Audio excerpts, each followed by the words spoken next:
have you seen this video of the Handforth Parish Council? No. Oh, you are really missing out. You need to go and watch this. I was going to ask you about whether this is what the current Bledington situation is like, whether you have to do these things on Zoom. But there's basically a parish council meeting where there's a planning meeting going on, and it's all a bit confusing because at first I thought this lady had come in from a city or somewhere and just decided to take over, but apparently she's been brought in because the parish council meeting was too rowdy and they wouldn't listen to each other. So she's like a conflict advisor. And this guy is telling her, you haven't got any authority. And she kicks him out of the Zoom meeting. And this other guy's swearing in the background, he can't believe he's done it. And I don't really get it, but I think it's just literally over like who becomes the chairman of a planning committee. And it is really, really funny. And everyone's talking at the minute. I'll send it to you after this if you want. You can just have a watch. It's a good laugh. And then there's people, forgetting to mute themselves and talking away in the background. I was wondering, actually, it's a shame you haven't seen it, because I was wondering if do you have to do that for your meetings now with people? If you have to meet a parish member, do you have to Zoom them instead of going to visit them? Well, that's one of the big differences between rural ministry and being in the urban, and it can be as big a difference as literally from Bledington to Chipping Norton. So here in Bledington, if you were to Zoom, you would get no one, because the population is elderly, and many of them barely know what an iPad is. Yeah. Well, and even actually Signal. I mean, as I say, not all of them. I mean, it would be. I mean, obviously for me, I'm in a fortunate position that I'm the only person in this building now. So and it's been COVID secure. But if you were to do that, and everyone in your parish were to come to the church, it almost defeats the point of social distancing. That to meet them, you all come to the church and meet them one by one. It's a bit bizarre. And so to get, even if you were to Zoom them, you Zoom them in the church, because it's the only place you can get Wi-Fi in the local town or in the local village. So yeah, it's a straight. I never thought about that. I mean, obviously I realized that a lot of them probably wouldn't know what Zoom is, given that I assume they're elderly, but. So we didn't Zoom. So last year when we had, I've lost track of time now, we've had so much. It's almost a year. We've almost a year in lockdown. That's how long it's been. Yes. It's a year ago since I had a haircut. I know that much. When we couldn't meet in person, we decided to do YouTube services, thinking it would be simpler. So it wasn't interactive. It's recorded on Tuesday, premieres on YouTube on the Sunday. Is there something anyone can search if they want to watch these, or? Yeah, so it's on our YouTube channel, Even Old Vale Churches. But for people that couldn't access YouTube but had DVD players, they'd get a DVD sent through the post to them. But even doing that, there were people, believe it or not, who do not have DVD players. Like, what is a DVD player? I mean, I suppose it works both ways, because I don't have a DVD player, but that's because I have more advanced technology. But I mean, it's a reverse way. Yeah. It was, from pure ignorance, I don't even know what a DVD is. You had to send them smoke signals for the church service instead. Yeah, so that was one of the big problems with this social isolation of a particular segment of the population, which is not technologically savvy. Yeah. So we carried on as best as we could with that. But into the third lockdown, even though it's strict, we are allowed to meet in person. So for the sake of these parishioners, some of whom we hadn't seen for months, we decided to open up our churches to have socially distant services, which are legal. So we have to follow quite strict procedures. So it means that when you come, you have to gel when you come into church with alcohol gel, and you have to do that as you leave. When you're inside, you have to be socially distant and keep in your family bubbles. But it also means that we can't have a full capacity church service. You have to space people out. And we did that recognizing that probably not many people would come out anyway, and that's been the case. But it means that we can do services for those that feel safe enough to do so at a socially distant distance, but also do the YouTube services at the same time for those that are vulnerable and are self-isolating for their own health. Yeah, sure. So it's been tricky, but I think those that have been able to come have appreciated it because it's been a lifeline. It had been for some of them, 4 months since they'd seen anyone else from their community. Yeah. I mean, I know how bad it is for me as a young person on a farm. I mean, given that farming is quite isolating anyway. I mean, as an elderly person who has to isolate, I mean, obviously I can still go shopping and still see and use technology. I mean, as I say, I can video people, so on. Yeah, I can't imagine.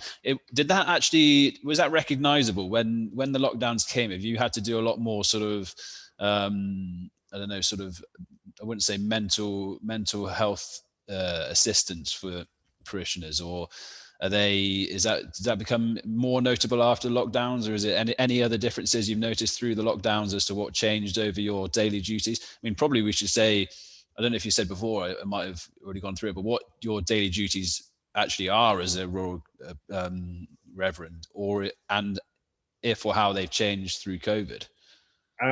So a substantial part of my week is spent visiting people, but I can't do that now. Yeah. So it's been phone calls, but you can only do phone calls for so long. It gets tough for everyone rather than meeting in person. But you can't have a cup of coffee over the telephone with someone. No. Yeah. And I think there is a segment of the population that is particularly vulnerable. So without giving away too much, if you are at this time, and in the time that we are, if you're bereaved and you are lonely and you can't see anyone, it becomes a really, really challenging time. Because people will have lost loved ones to COVID and other things. But if you can't have the comfort of visitors, it becomes even worse. The bereavement just becomes more painful, the sense of loss. Yeah, I think that's when it's really important that you've got people like you around. I mean, the suicide rates are sky high. I mean, I think actually, I saw some articles which when it comes to these sorts of things, I'm always hesitant to actually mention statistics because obviously behind each of those numbers is a person. But I think from the statistics, it seems to be more of an urban problem at the minute. And I don't know why that is. I've got no, I'm not going to delve into any analytics, but it seems to be more of an urban problem. But even still, I mean, it's people like you who can go around once this, in these situations where all of those things you mentioned have happened, is probably helping quite a lot, even if you can do it over the phone, and that sense of community which you've managed to uphold. So, yeah, and I think that's one of the things I found about the differences between rural ministry and urban. I think there's a hidden loneliness, isolation in the urban. You can cover it up with, I don't know, clubbing or buildings and everything. But I don't know whether it's peculiar to Bleddington. I found that in the rurals, you tend to have a greater sense of community. Yeah. I mean, I always feel like that. I mean, I don't know whether that's because I've lived in, the times I've lived in cities, I've lived I've been a newcomer, obviously, given that I've grown up here. And maybe if I'd grown up in a city, it may be different, but certainly there's nowhere else in the world. I mean, I've lived Australia, Germany, been traveling around various different places. Nowhere else I feel so sort of interconnected with people of all ages. And that's the thing. Is it's not just you're limited to those who you used to go to school with. There can be people in their 70s, people in 50s, 40s, who are just as close and friendly with you as someone of 25, which I think is one thing you notice about these areas. It doesn't seem to be segregated on age or demographic so much. It seems to be just you're all in this place, you've grown up together, Yeah. and now you're all in it together. Yes. Yeah. So it's things like here in Bledington, there's a Bledington Care Committee, which is just people that have come together to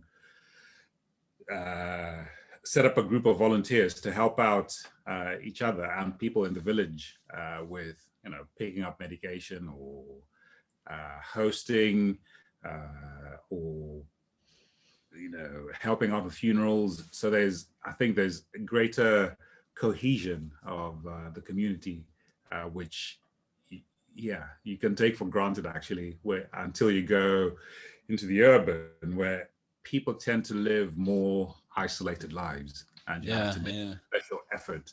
And I think that's played into the rise, or I don't know if it's actually documented or speculative, but I think you're right that the number of suicides and attempted suicides has gone up.